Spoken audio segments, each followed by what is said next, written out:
रामचंद्र रखा गया।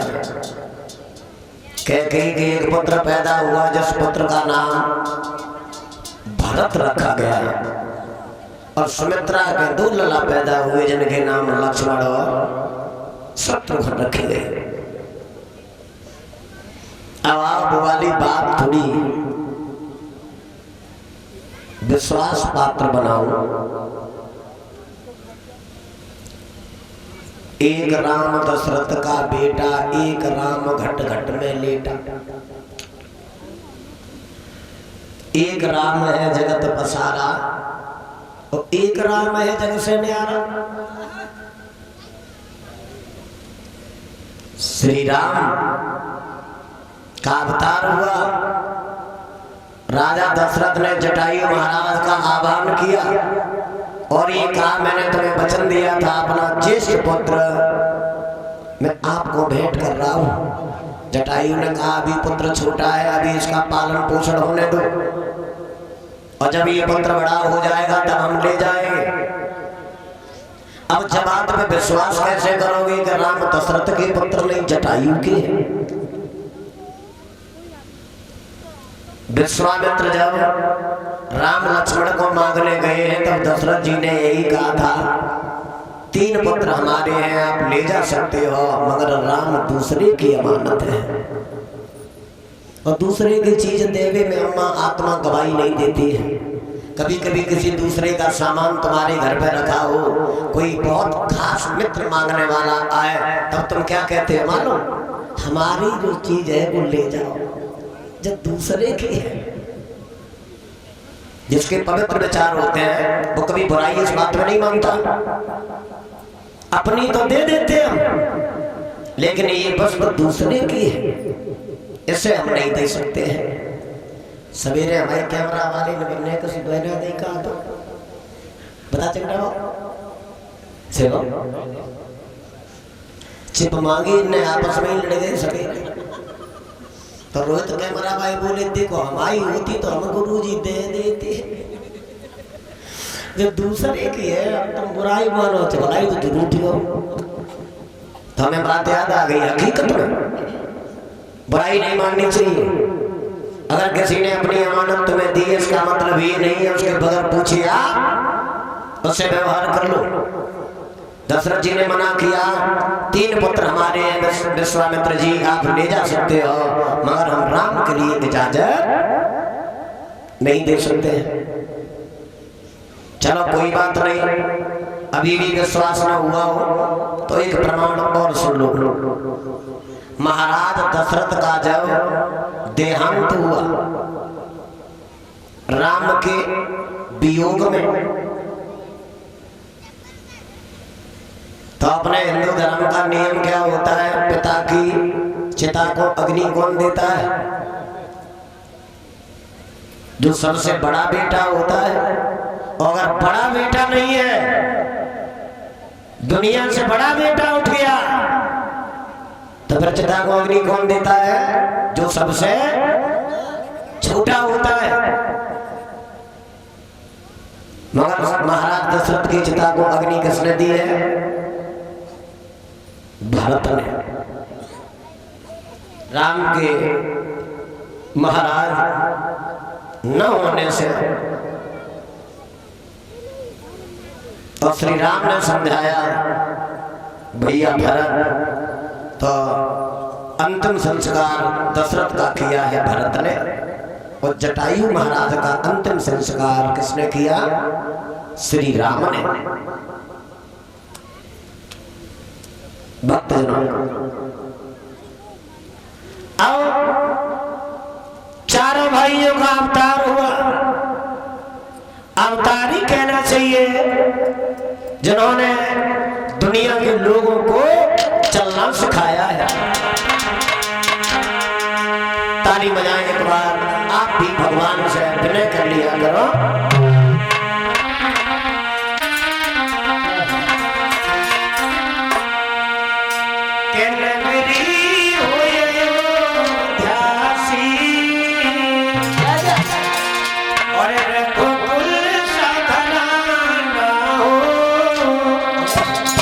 चरणों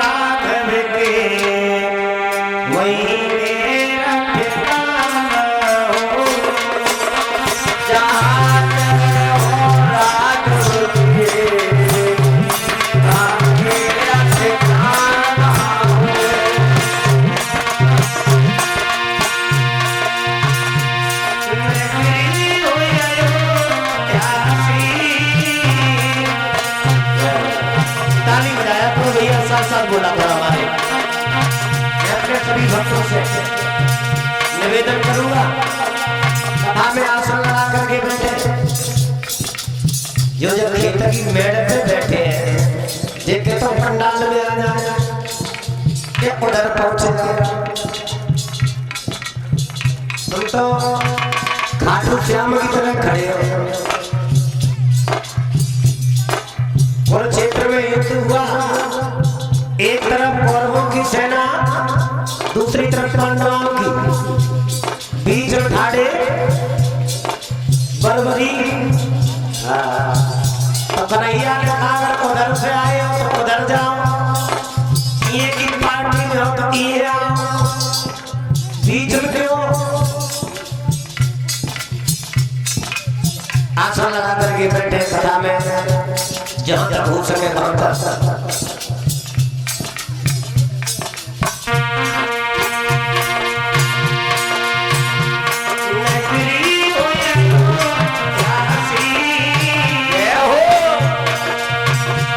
ताली भैया जी के लिए सुन लो।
विश्वामित्र को राक्षस यज्ञ नहीं करने देते हैं, तो विश्वामित्र महाराज दशरथ के घर आए और दशरथ के घर आकर के आग्रह किए कि अपने दो बालक हमें दे दो, राम और लक्ष्मण।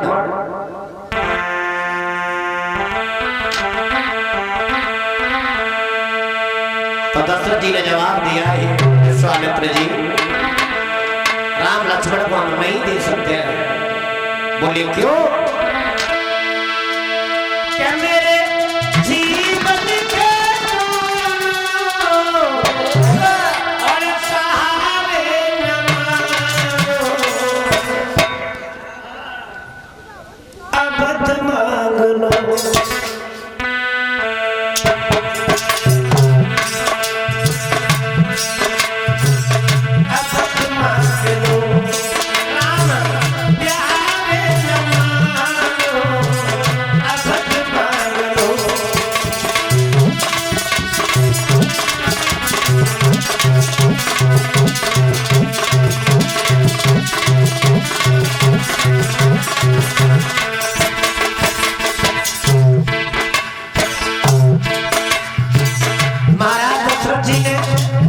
विश्वामित्र का हाथ अपने हाथ में लिया, कैमरा में जरा बैठ जाओ, जरूरत हो तब खड़े रहो।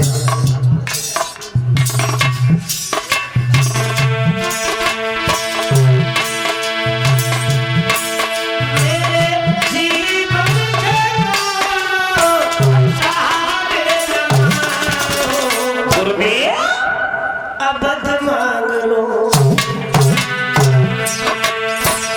अबध मांग लो, राम प्यारे न मानो, अबध मांग लो।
जोड़ के विनय की कि हे विश्वामित्र जी, ये राम दूसरे की अमानत है। दुनिया की नजर में राम हमारा बेटा है, लेकिन राम मेरा बेटा नहीं है। अबध मांग लो, अबध मांग लो, राम प्यारे मानो, अबध मांग लो।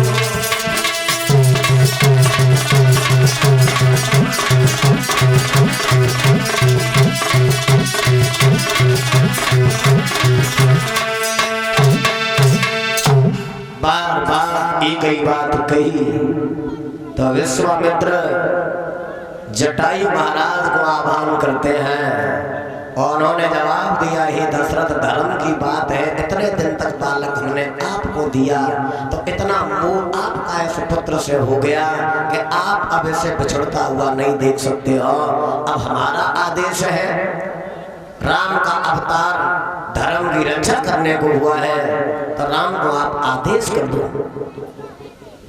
राम लक्ष्मण गुरु विश्वामित्र के साथ सरयू नदी के किनारे किनारे चले हैं आश्रम की ओर। तो लक्ष्मण ने पूछा, गुरुजी आश्रम पे पहुंचने में समय कितना लगेगा? विश्वामित्र बोले, एक रास्ता 15 दिन की है और एक रास्ता 3 महीना की है। राम मुस्कुराने लगे, लक्ष्मण पूछने लगे, गुरुदेव इतना बड़ा अंतर कैसा है? बोले, जो 15 दिन की रास्ता है वो जंगलों के बीच से जाना होगा और जंगलों के बीच में राक्षस बहुत रहते हैं, और 3 महीने का मार्ग है जो सरयू नदी के किनारे किनारे चलना होगा, जहाँ संत लोग परिक्रमा करते हैं, हम लोग उनके साथ साथ गुजर के चलेंगे। लक्ष्मण ने कहा, गुरुदेव जी आप साथ हो, भैया राम साथ है, तब डरने की कोई बात नहीं है, हम लोग उसी रास्ता पे चलेंगे। 15 दिन का मार्ग है, जंगलों के बीच से जाने लगे। अयोध्या से थोड़े निकल पाए, क्या देखा राम ने कि सामने से पहाड़ जैसी स्त्री हवा में उड़ती हुई आ रही है। स्त्री को देखा, राम ने सवाल किया, गुरुदेव ये क्या देख रहा हूं? तो कौशल ने जवाब दिया, बेटा राम, जो देख रहे हो ना,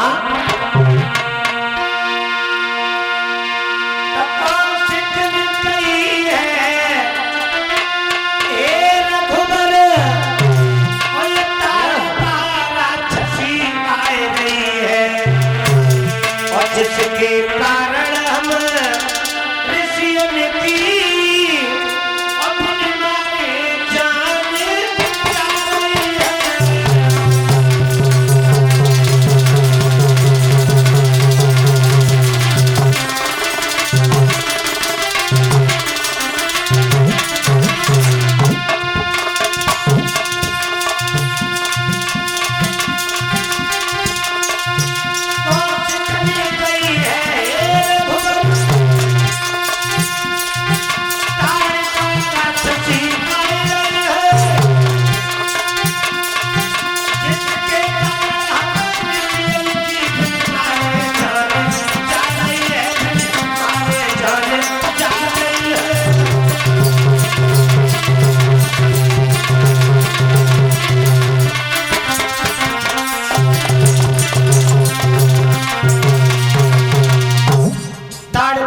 आ रही है राम, और तुम धनुष में बाण चढ़ाओ और ताड़िका का वध करो। राम मुस्कुराए के बोले, गुरुदेव, क्षत्रिय कभी अबला के ऊपर हाथ नहीं उठाता है। अबला? गुरुदेव ने जवाब दिया, बेटा राम, इसे तुम अबला समझ रहे हो, मगर ये अबला नहीं है। बोले,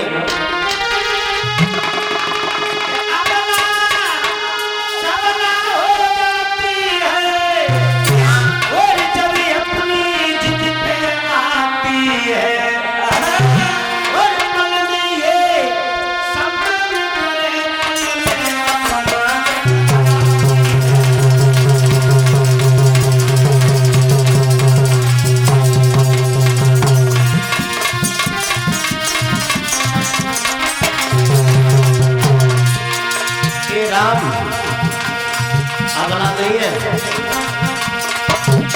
बड़े बड़े ऋषियों की तपस्या में विघ्न डाल दी, हमारे यज्ञों पे ध्वंस करती है। तुम अबला बताओ।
भगवान श्री राम ने धनुष पे बाण चलाया है और ज्यों ही बाण चलाया है परीक्षित महाराज, बाण ताड़का के सीना में जाकर के खा करके गिर गई। ताड़का के मुंह से आवाज निकल गई, हे राम, हे राम। मन की मन में रह गई, अयोध्या पर शासन न कर पाई। राम ने ताड़का को गोदी में उठाया, जवाब दिया, ये तुमने क्यों कहा? राक्षसी ने जवाब दिया, हे राम, एक बार तुम्हारे पिता दशरथ शिकार खेलने आए थे वन में, पानी नहीं मिला तो बेहोश होकर के गिर गए। हमारी वृत्ति राक्षसी की जरूर है, हमने कभी बेहोश जीव के ऊपर हमला नहीं किया। देखो राक्षसी की विचार क्या थी त्रेता में, कि हमने बेहोश स्थिति में किसी जीव के ऊपर हमला नहीं किया। हमने तुम्हारे पिता के मुंह में जल डाला, जब उन्हें होश आया तो उन्होंने हमसे कहा था, माँ आप हमसे कुछ मांग लो, केवल हमें प्राणों का दान दे दो। और हे राम, जब दशरथ ने हमसे माँ कह दी तो माँ कभी अपने बेटा के ऊपर प्रहार नहीं करती है। हमने उन्हें प्राणों का दान दिया। उस समय महाराज दशरथ ने कहा था, इसके बदले में तुम कुछ मांग लो। तो राम पूछने लगे, तुमने कुछ मांगा नहीं? बोले, हमने मांगा है। क्या मांगा है? मैंने तुम्हारे पिता से मांगा था कि 14 वर्ष के लिए हमें अयोध्या की गद्दी दे दो। एक बार अयोध्या की गद्दी पर जो शासन कर लेता है, उसकी 1 से 21 पीढ़ियों का उद्धार हो जाता है। भाई 60 पीढ़ी पीछे की और 60 पीढ़ी आगे की, और एक पीढ़ी जिसमें वो पैदा हुआ। तो तुम्हारे पिता ने हमसे कहा था, ये मुकुट तुम्हारे हाथ है, आप जाओ अयोध्या पे शासन करो। मैंने कहा था अभी नहीं, एक दिन हम स्वयं अपनी इच्छा से अयोध्या आऊंगी। आज मैं अयोध्या जा रही थी, मगर आपके हाथों से मुक्ति मिल गई। इसी जगह चौपाई लिखी गई है। कौन सी? गाते तो सब लोग जानते। कौन सी चौपाई इस जगह लिखी गई मालूम?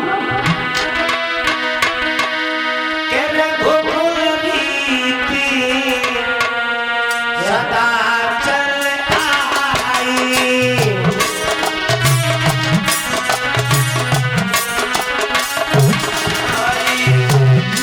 लाला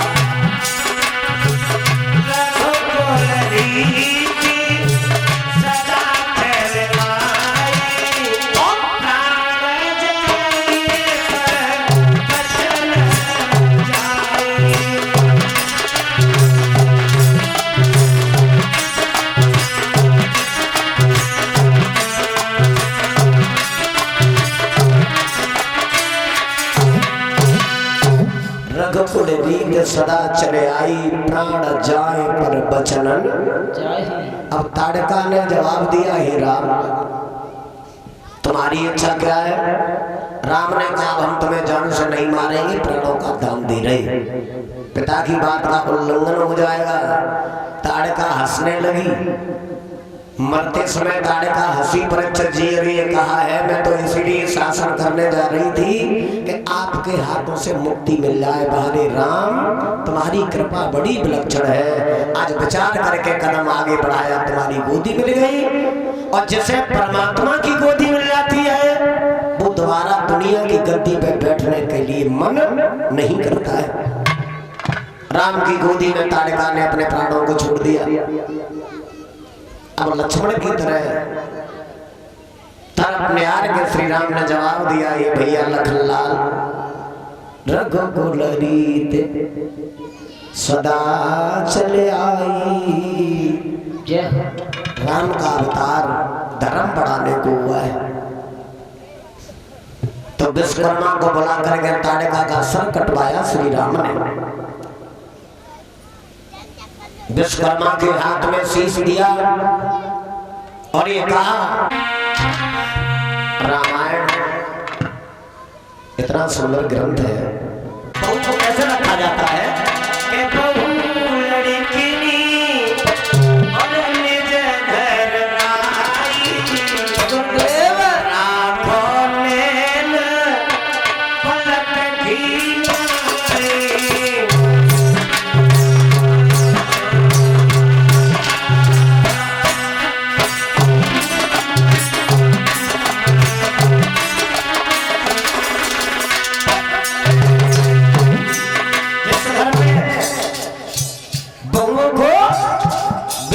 सम्मान मिलता है और घर की रौनक देखो। पुरुषों की महिलाओं की बात सुनो, उस घर के दरवाजे भी मुस्कुराते हुए नजर आते।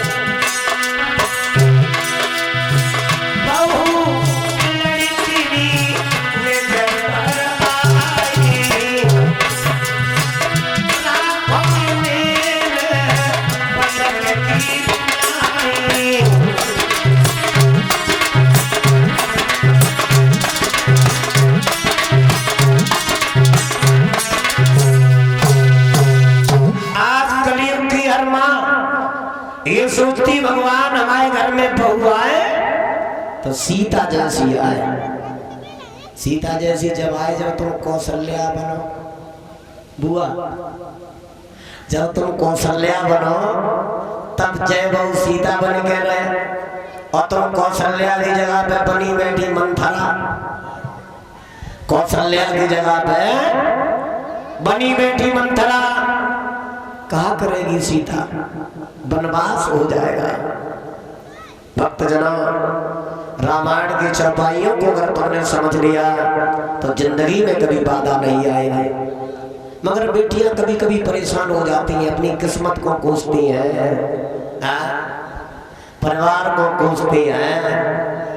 विदेह राजा जनक ने अपनी बेटी सीता का विवाह किया और इतने खुशी थे मन में कि हमारी बेटी अयोध्या में जा रही है। संगमरमर के महल, किसी बात की कमी नहीं, मगर किस्मत कहां ले जाए सीता। क्यों?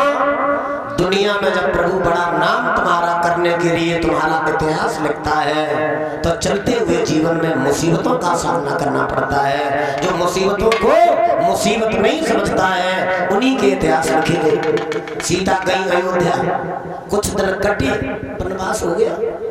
पिता इसलिए खुश थे कि बेटी संगमरमर की महलों में रहेगी, लेकिन बिटिया कौन रही?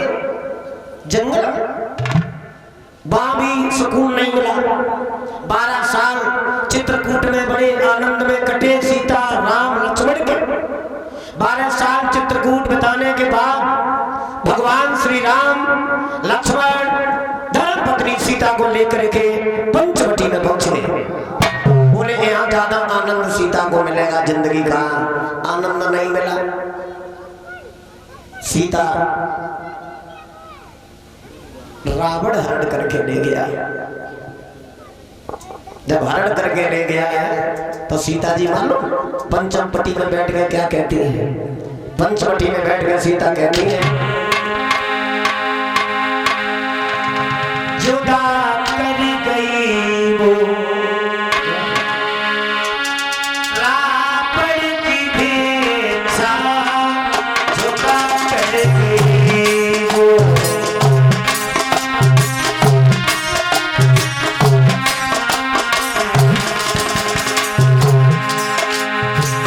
जिंदगी में जीने की नहीं मेरी इच्छा, जिंदगी में जीने की।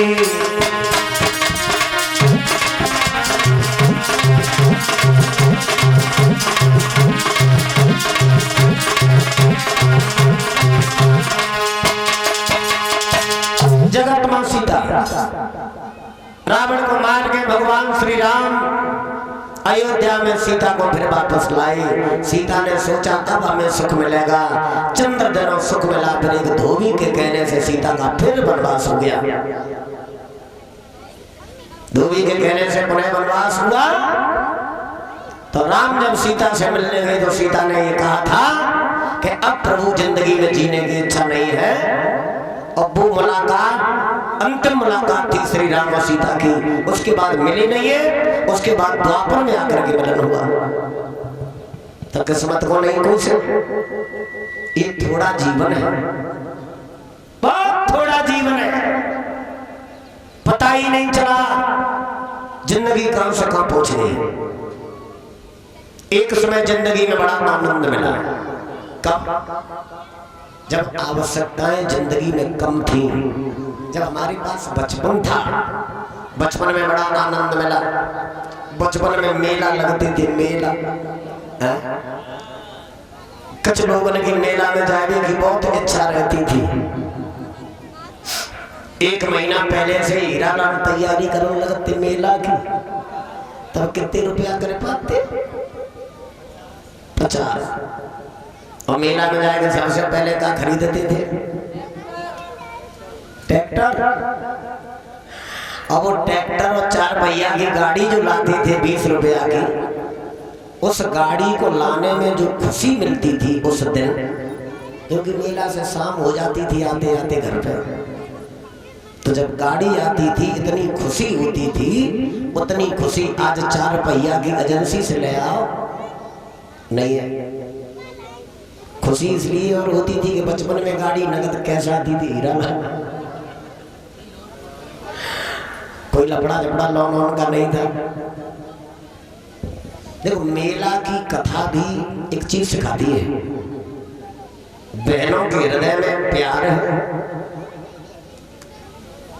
और भाइयों के हृदय में, देखो सभी की बात नहीं होगी, कुछ भाइयों के हृदय में बहन के लिए तकरार होती है। बचपन में बेटा और बेटी को कभी मेला में ले जाना तो लड़का सबसे पहले क्या खरीदेगा? हेलीकॉप्टर। और बिटिया गुड़िया। और मेला खत्म होने के बाद 1 साल बाद दोबारा मेला आ जाएगा। बिटिया जैसी गुड़िया लाती है, इतना प्यार करती है उस खिलौना से कि गुड़िया वैसी ही बनी रहती है। और लड़का जो हवाई जहाज लेके आता को का हो तो 4 दिन बाद टायर जवाई मोहल्ला में डरे हुए प्रधान जी पंगुड़िया हवाई मोहल्ला में। ये प्रतीक देवियों के हृदय में होता है। श्री राम का अवतार होने के बाद भगवान श्री राम चले जाते हैं गुरु विश्वामित्र के साथ। बोल गोविंद भगवान की, बोलने कीर्तन भगवान का।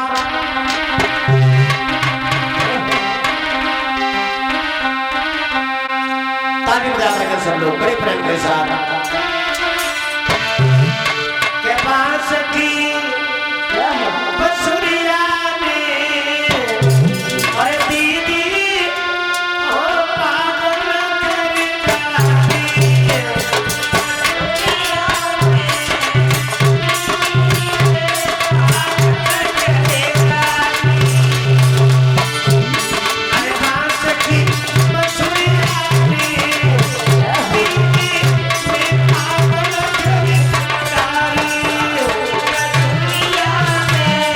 सुंदर।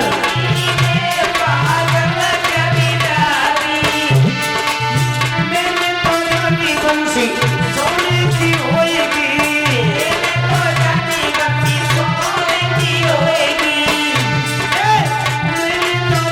बंसी सोने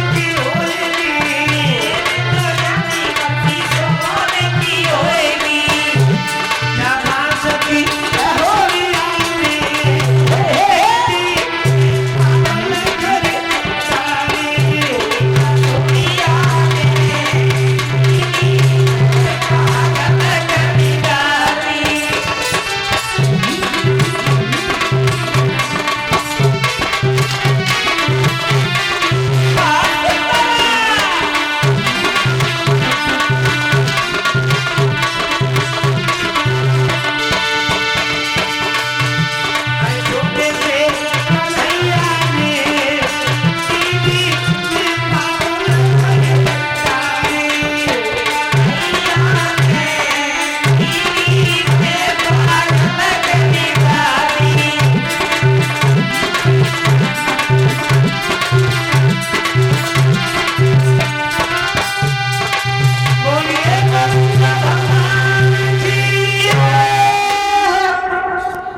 समय गुजर रहा है, इंद्र के यहाँ दरबार लगा है जिसमें विश्वामित्र वशिष्ठ बैठे हैं। तो विश्वामित्र बोले, सुनो वशिष्ठ, मैंने सुना है कि मृत्यु लोक पे एक हो गया है बहुत बड़ा दानी। दानी नहीं है, दानवीरों में है बहुत बड़ा नामी।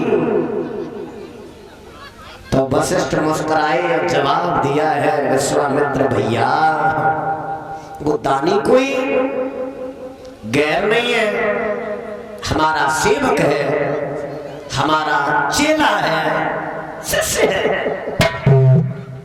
तो कहू के शिष्य की, कहू के पुत्र की, कहू की पत्नी की, कहू की बिटिया की प्रशंसा हर किसी से अजब। सुना जब बड़ा नाम, बबूला हो गए विश्वामित्र और कहने लगी, वशिष्ठ छोटा मुंह बड़ी बात कर रहे हो तुम। बोले विश्वामित्र जी वशिष्ठ से, भैया